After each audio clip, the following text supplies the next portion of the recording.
Tell me and I forget. Teach me and I remember.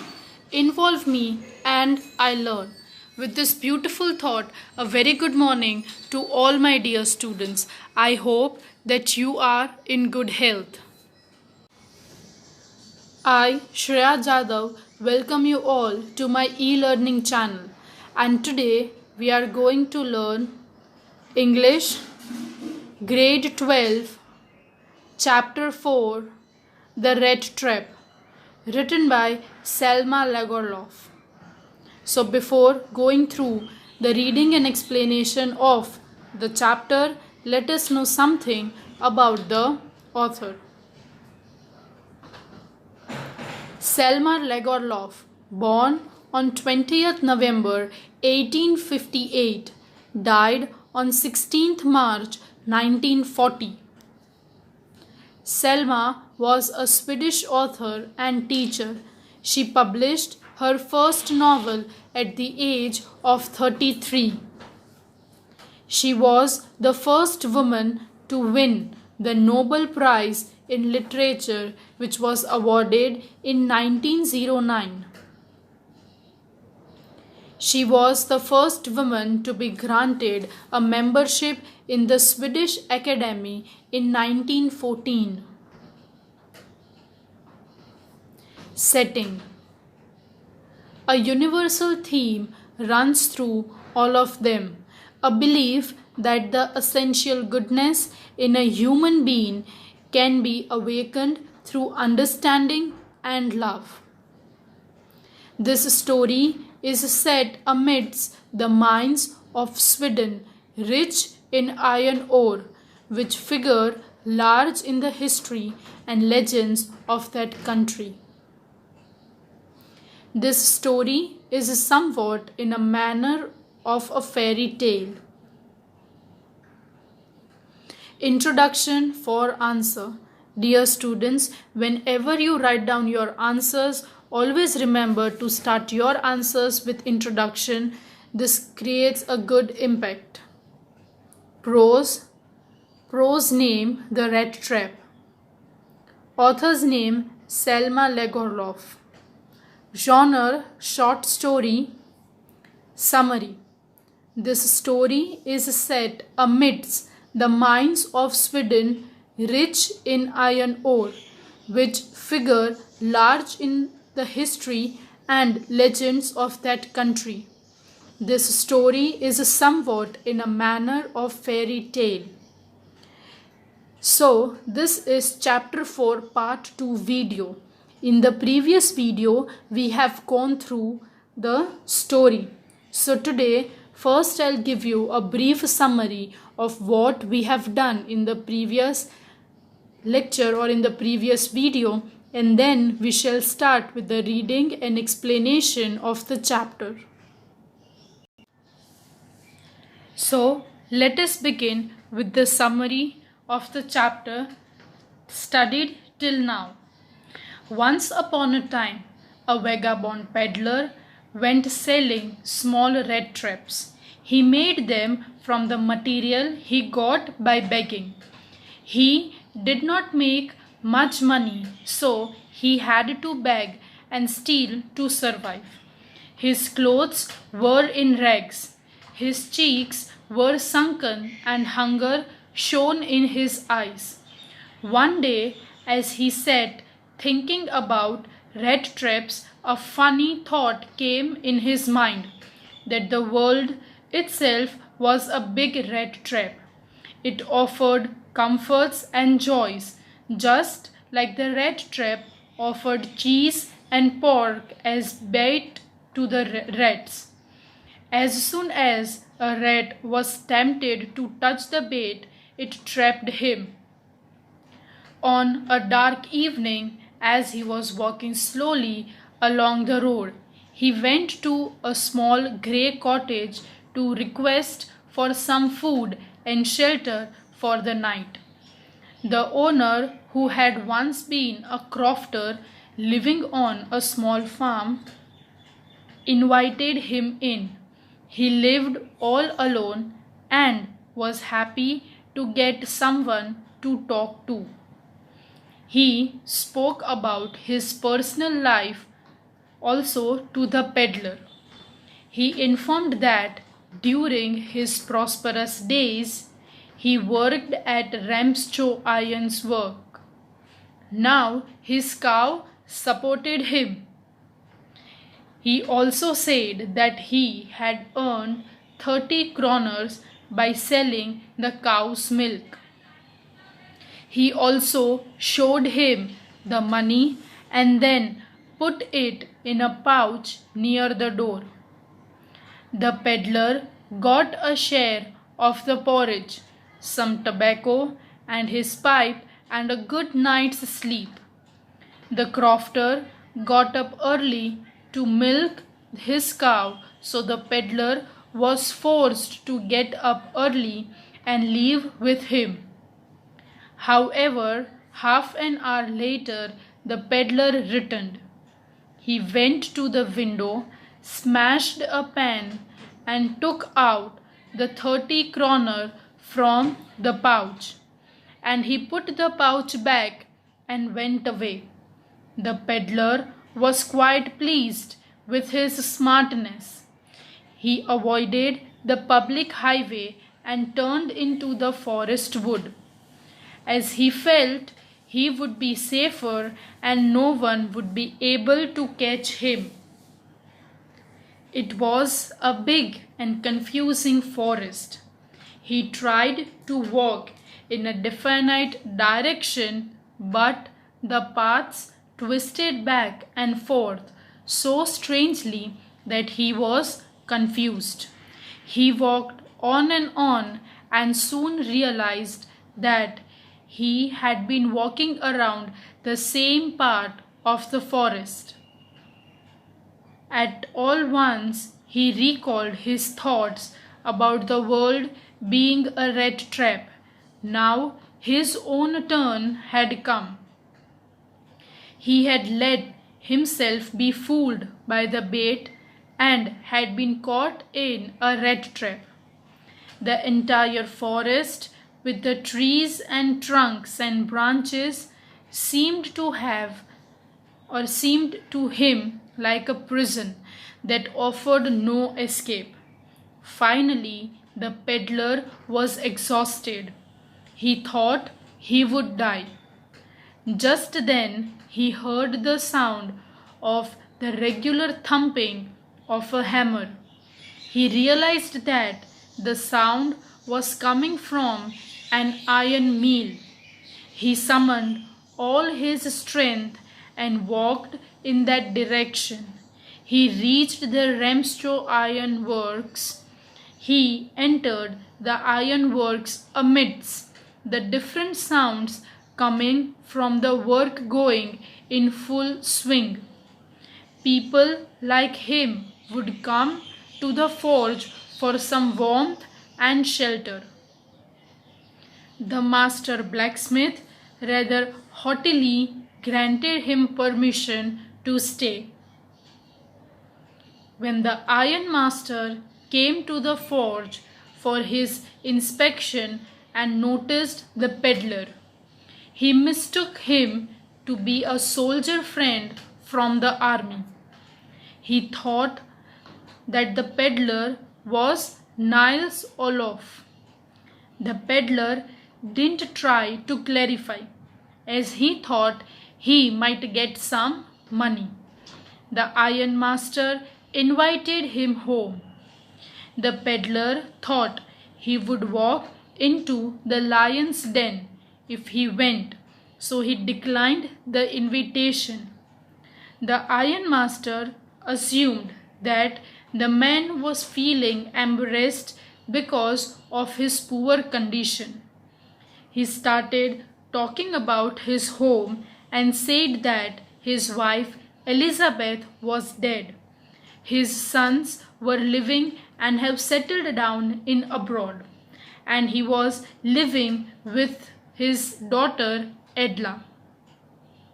The ironmaster went away and sent his daughter to convince the peddler. When Edla came to the iron works, she found the man alarmed and frightened. So this is the summary what we have done in the previous lecture. Now let us take the reading and explanation of the chapter.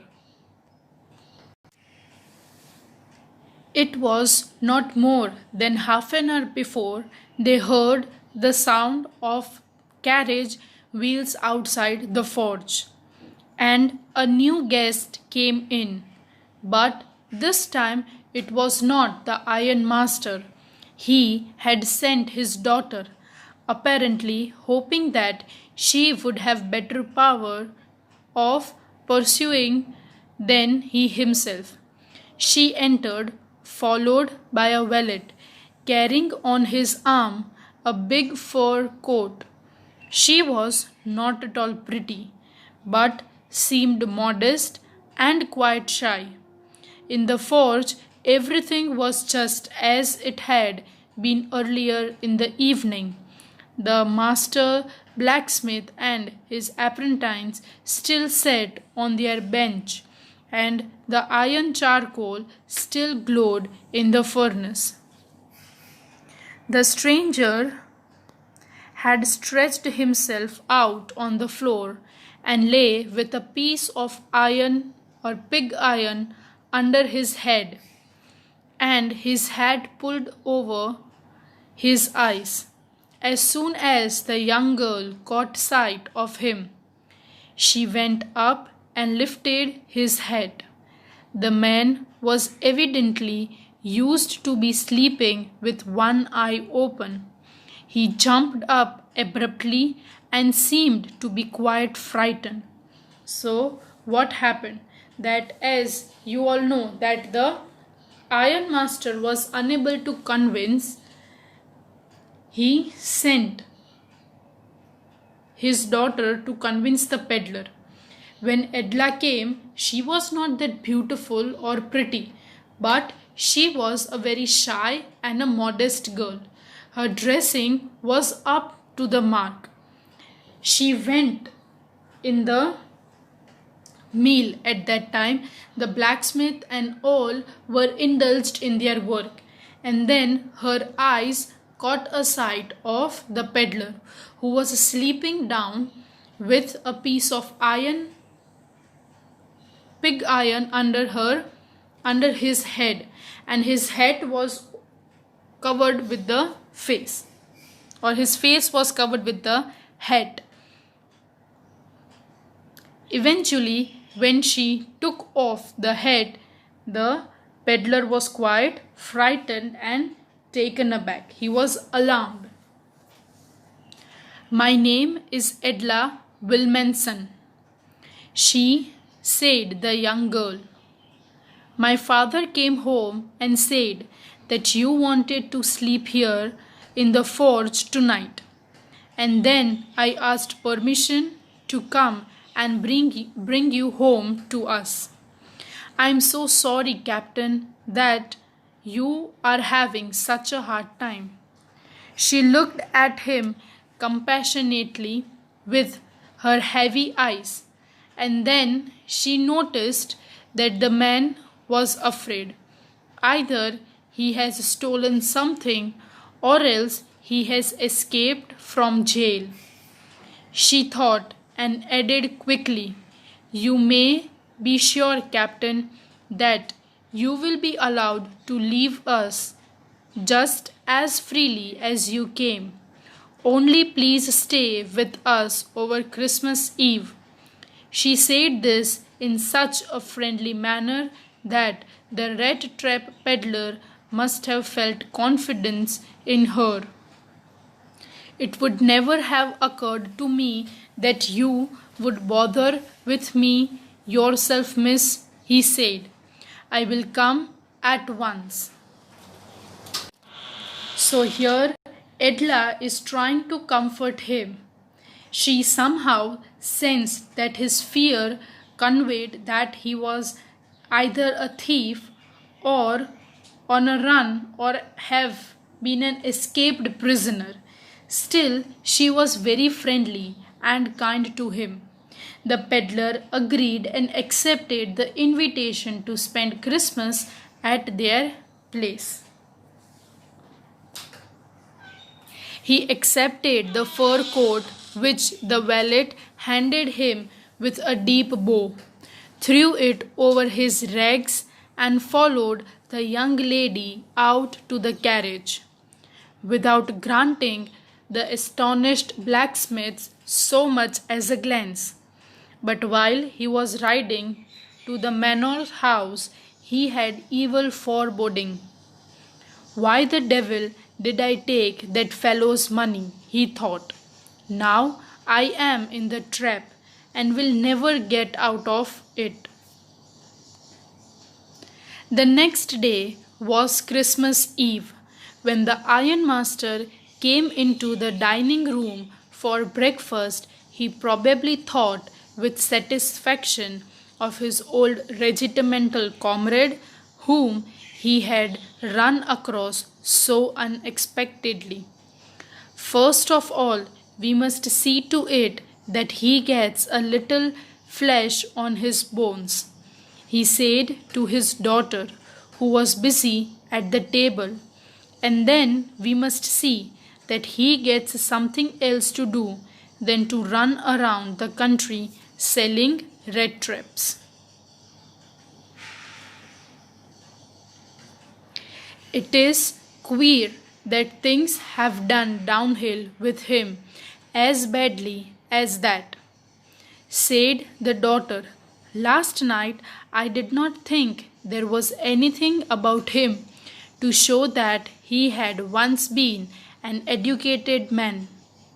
You must have patience, my little girl, said the father.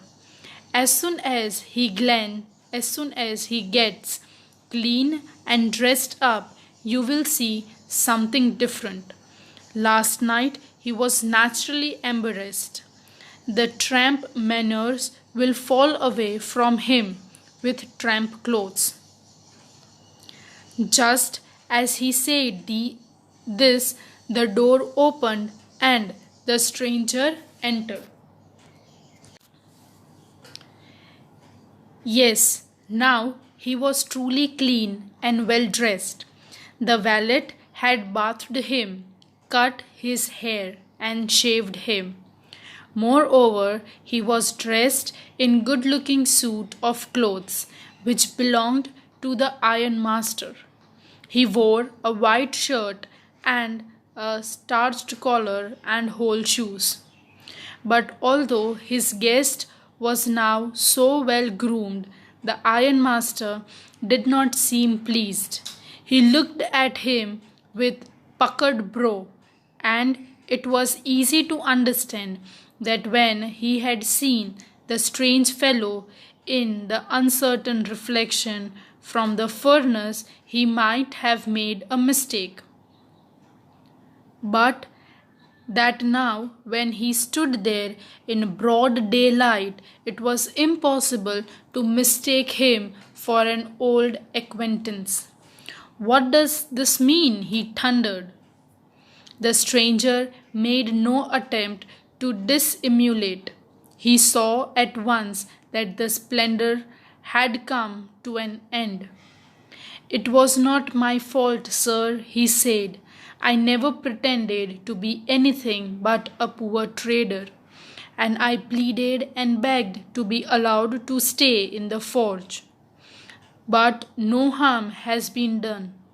At worst, I can put my own rags again and go away. Well, said the ironmaster, hesitating a little, it was not quite honest either. You must admit that, and I should not be surprised if the sheriff would like to have something to say in the matter. The next day was an Christmas Eve. The ironmaster was happy that he would be spending time with his old friend. He told Edla that they needed to find him well and provide him with a better business than selling red traps. Edla said that she was doubtful about the peddler, as he didn't display the slightest sign of being educated. However, the ironmaster told her to have some patience. Just then the doctor op- just then the door opened and the stranger entered the room. He was now well groomed, bathed, and shaved. He was wearing clothes which belonged to the ironmaster. The ironmaster realized that the tramp was not his friend. The peddler made no attempt to lie any longer. He explained that he never said that he was his old comrade, that was Niles Olof. He had even pleaded and begged for not coming to the manor house. He added that no harm had been done and he would not put on or he could put on his rags and would leave the house also. The ironmaster said that the peddler had not been very honest and he would take him to sheriff. The tramp took a step forward and struck the table with his fist. Now I am going to tell you, Mr. Ironmaster, how things are, he said. This whole world is nothing but a big rat trap. All the good things that are offered to you are nothing but cheese, rinds, and bits of pork set out to drag a poor fellow into trouble. And if the sheriff comes now and locks me up for this, then you, Mr. Ironmaster, must remember that a day may come when you yourself may want to get a big piece of pork, and then you will get caught in the trap. The ironmaster began to laugh. This was not so badly said, my good fellow. Perhaps we should let the sheriff alone on the Christmas Eve. But now get out of here as fast as you can. But just as the man was opening the door, the daughter said, I think he ought to stay with us today. I don't want him to go. And with that, she went and closed the door. What in the world are you doing? Said the father. The daughter stood there quite embarrassed and hardly knew what to answer. That morning she had felt so happy when she thought how homelike and Christmassy she was going to make things for the poor hungry wretch. She would not get away from the idea all at once, and that was why she was interceded for the vagabond. I am thinking of the stranger here, said the young girl. He walks and walks the whole year long, and there is probably not a single place in the whole country where he is welcome and can feel at home. Whenever he turns, he is chased away. Always he is afraid of being arrested and cross examined. I should like to have him enjoy a day of peace with us here. Just one in the whole year. The ironmaster mumbled something in his beard. He could not bring himself to oppose her. It was all a mistake, of course, she continued. But anyway, I don't think we ought to chase away a human being whom we had asked to come here and to whom we have promised Christmas cheer. You do preach worse than a parson, said the ironmaster.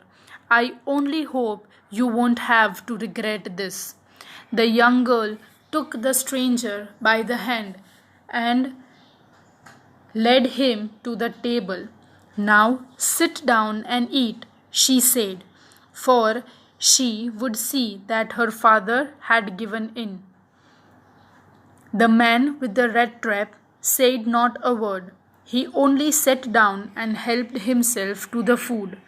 Time after time he looked at the young girl who had interceded for him. Why had she done it? What would be the crazy idea be? The peddler got agitated for a bit. He said that the world was like a big rat trap, and someday the ironmaster would also be tempted to touch the bait and would be doomed.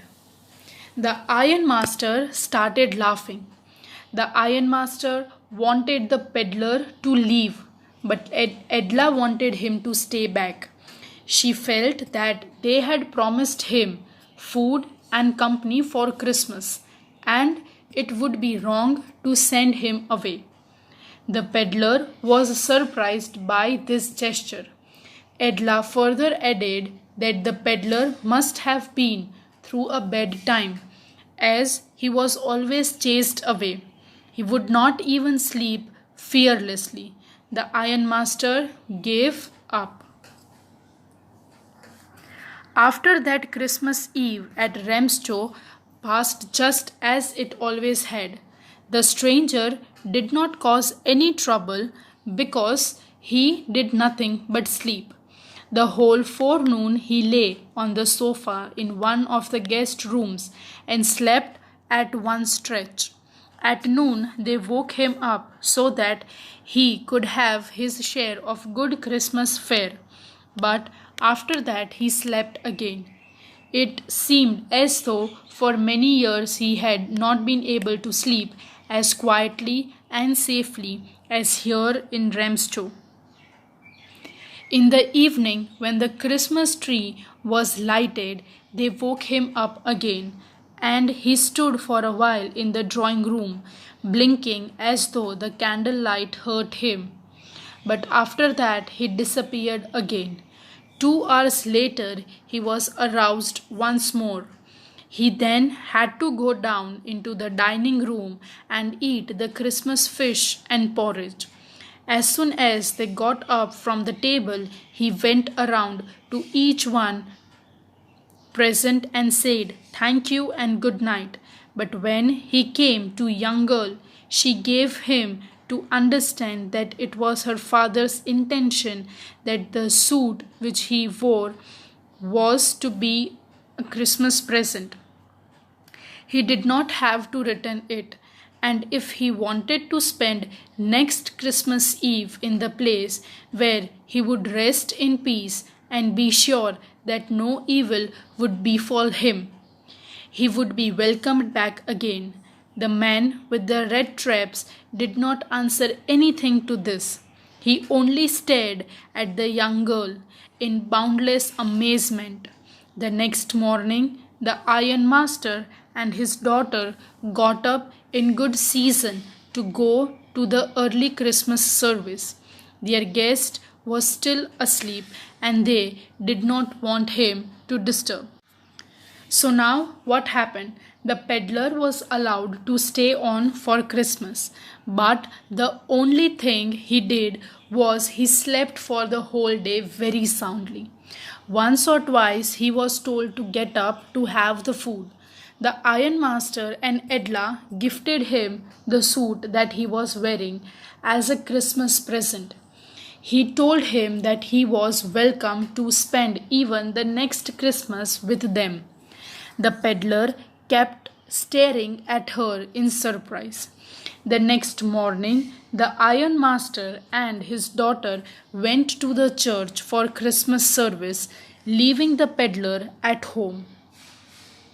When, at about 10 o'clock, they drove back from the church, the young girl sat and hung her head even more dejectedly than usual. At church, she had learned that one of the old crofters of the ironworks had been robbed by a man who went around selling rat traps. "Yes, that was a fine fellow you let into the house," said her father. "I only wonder how many silver spoons are left in the cupboard by this time." The wagon had hardly stopped at the front steps when the ironmaster asked the valet whether the stranger was still there. He added that he had heard at church that the man was a thief. The valet answered that the fellow had gone and that he had not taken anything with him at all. On the contrary, he had left behind a little package which Miss Wilmanson was to be kind enough to accept as a Christmas present. The young girl opened the package, which was so badly done that the contents came into view at once. She gave a little cry of joy.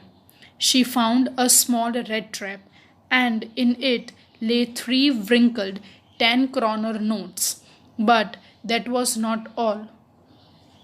In that red trap lay also a letter written in large, jagged character.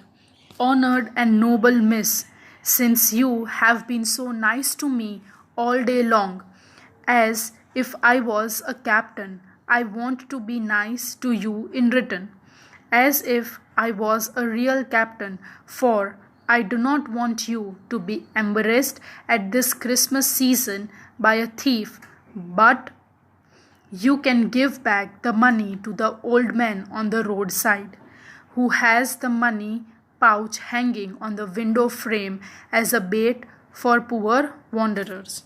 The red trap is a Christmas present from a rat who would have been caught in the world's red trap if he had not been raised to a captain, because in that way he got power to clear himself. Written with friendship and high regard, Captain von Stael. So, at the end, when they returned home, and Edla was very sad.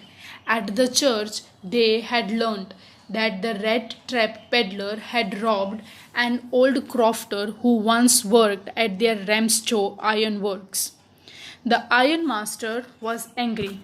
They thought that by the time they would reach home, the peddler would have escaped with all their silvers and valuable things. When they got home, the ironmaster asked the valet if the peddler was still there. The valet informed that the fellow had left, but he had not taken anything with him. Instead, he had left something for Edla. When she opened the package, she found the red trap and 3 wrinkled 10-kroner notes and a letter. The peddler had written that since Edla had treated him like a real captain, he also wanted to be nice to her. He wanted the money to be returned to the old crofter. He further wrote that he would not have been able to escape the red trap if he had not been raised to the status of a captain. He even signed the letter as Captain von Stael. He had become a changed person. So this is all about the chapter, The Red Trap. I hope you all have understood the chapter. Thank you for watching and have a nice day. If you still find any doubt or difficulties, you can comment down in the comment section. Thank you.